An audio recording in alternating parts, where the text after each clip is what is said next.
Today, when you move money, you trust a system you can't see. You swipe a card, send a number, and a silent network decides who gets paid. But that invisible system, the one we call banking, didn't appear in the modern age.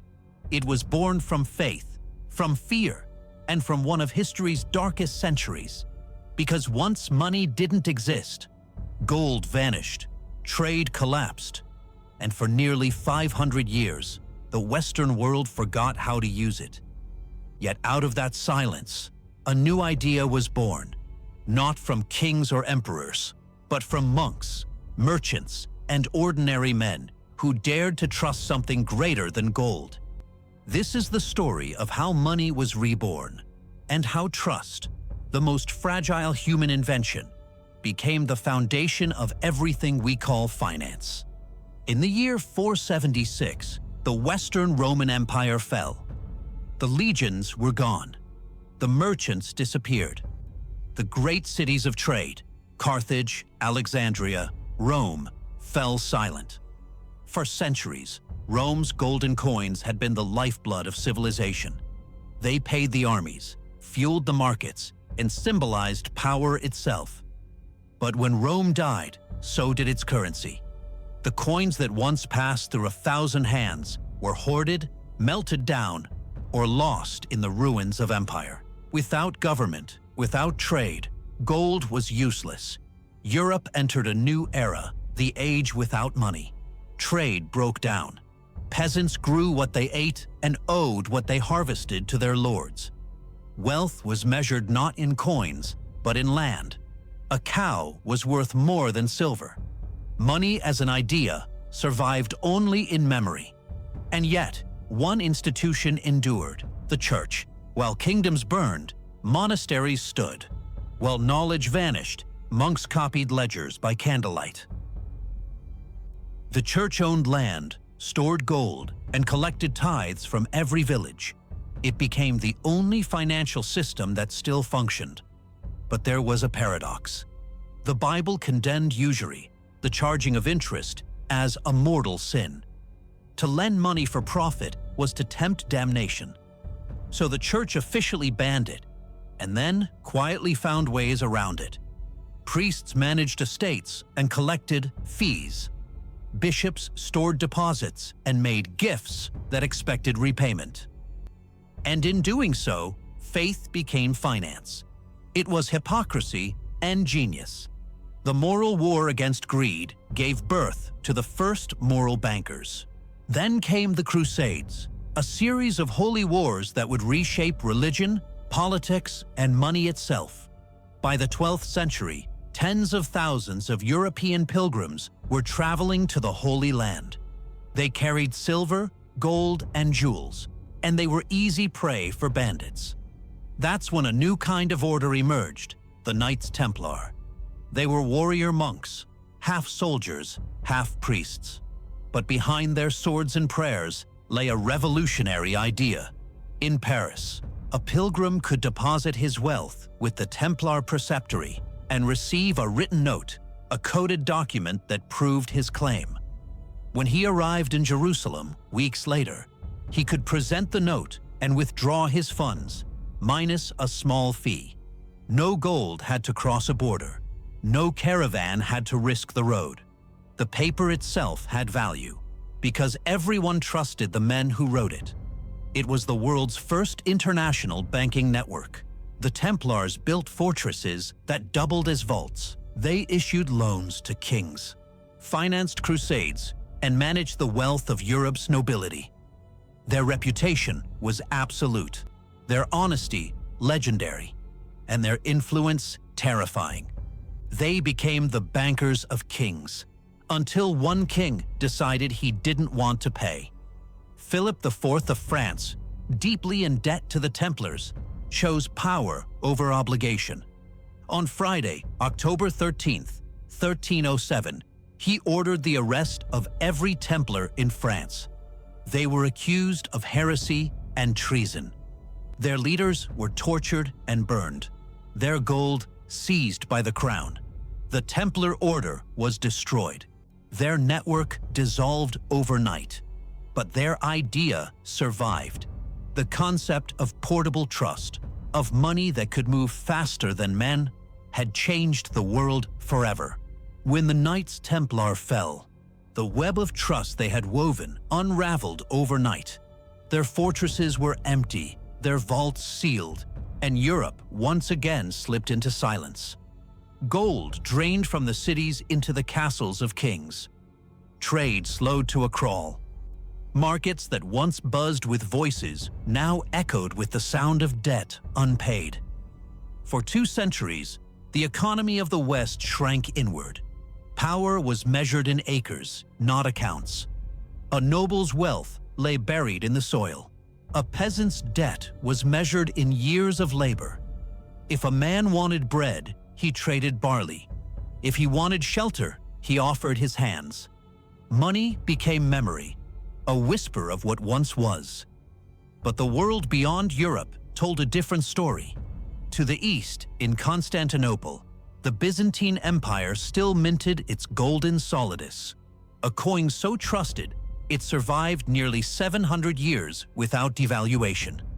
Across deserts and seas, in Baghdad, Damascus, and Cordoba, the Islamic caliphates built an economy bound by law, science, and faith.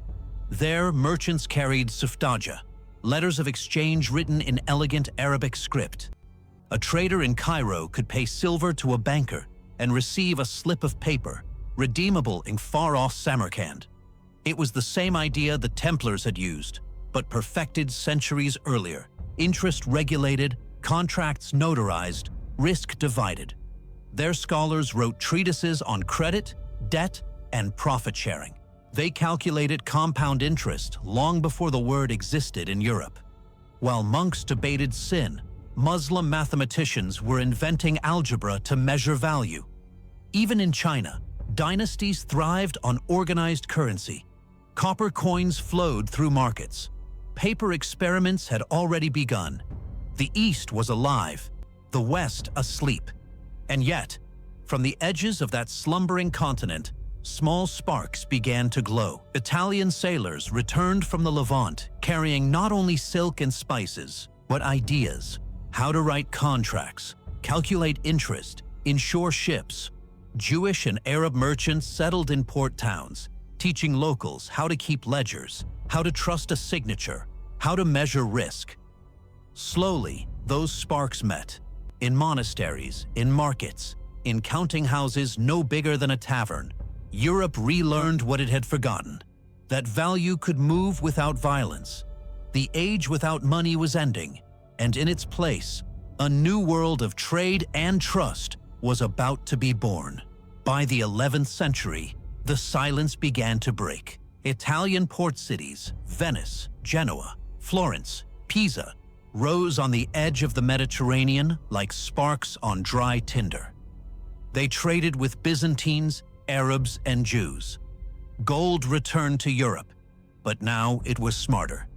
The merchants who handled it invented something revolutionary: letters of credit. A Venetian could deposit his wealth at home and receive a piece of paper, a promise that another merchant in Alexandria or Tunis would honor. If the ship arrived, the paper became payment. If it didn't, the loss was limited. It was banking without banks, built entirely on reputation and word. Those parchments evolved into bills of exchange, which moved faster than any coin and carried trust across borders. Soon, the merchants realized they could sell risk itself. The first insurance contracts appeared in Genoa in 1347. Investors began pooling funds into voyages and trading expeditions.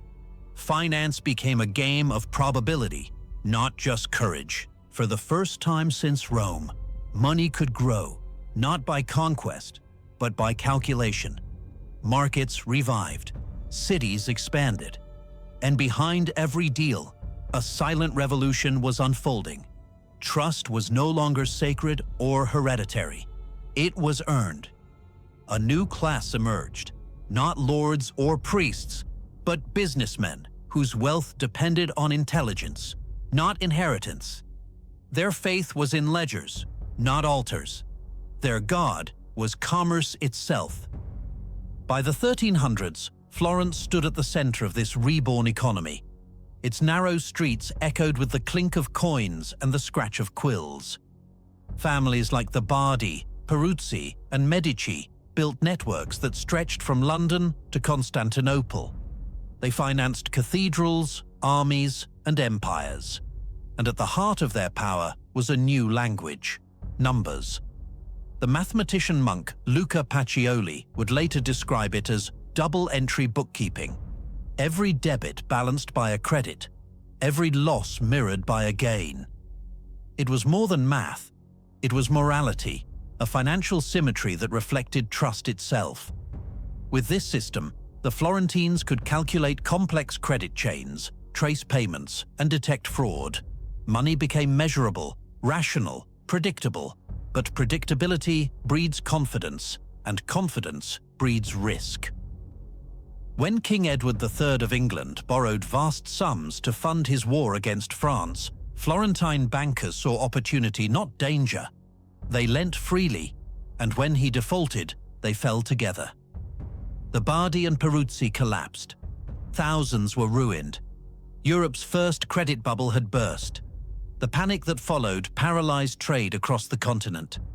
For the first time, people saw that a failure in one city could ripple through all of Europe. It was the birth of systemic risk. Yet out of the wreckage came something greater: the realization that banking could not survive on gold alone. It needed rules, reserves, and reputation. And from that understanding came the foundations of modern central banking and the idea of state-backed stability. While Europe stumbled through trial and error, China had already written the future in ink.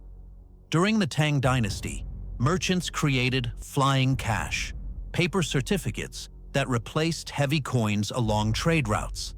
By the Song Dynasty, in the 11th century, the government itself issued official notes called jiaoji. These notes were revolutionary, the first true paper money in history. Each was stamped with the emperor's seal, guaranteed by the state. They could be exchanged for metal, but few bothered. They were lighter, faster, and safer than any coin. To the West, it sounded like alchemy, turning paper into gold through belief alone. When Marco Polo arrived in China centuries later, he wrote in awe, "The Great Khan causes the bark of trees to pass for money throughout his realm, and no one dares to refuse it." Paper money spread slowly to the Islamic world and eventually to Europe. Sweden's Stockholm Banco issued the first Western banknotes in 1661. The Bank of England followed in 1694, creating a system where gold sat quietly in vaults while paper moved the world. At first, every note promised redemption in metal. But over time, governments realized something astonishing. Most people never ask for the gold. They trusted the paper. And so, paper became value itself, the symbol replacing the substance. From the ashes of empires to the birth of economies, money's true story isn't about what it's made of, but about what people believe in. When monks guarded gold, they invented trust in faith. When merchants traded promises, they invented trust in reputation. When bankers printed paper, they invented trust in the state. Each version of money was less tangible, but more powerful. And today, our digital systems are the latest echo of that evolution. We've gone from stone to metal, from parchment to pixels, from physical weight to invisible data. Yet nothing fundamental has changed. Every currency, every stock, every digital coin still relies on a story we all agree to believe.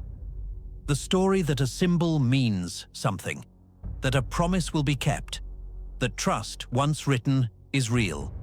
Money is not metal. It is memory. It is confidence. It is the collective illusion that keeps civilization alive.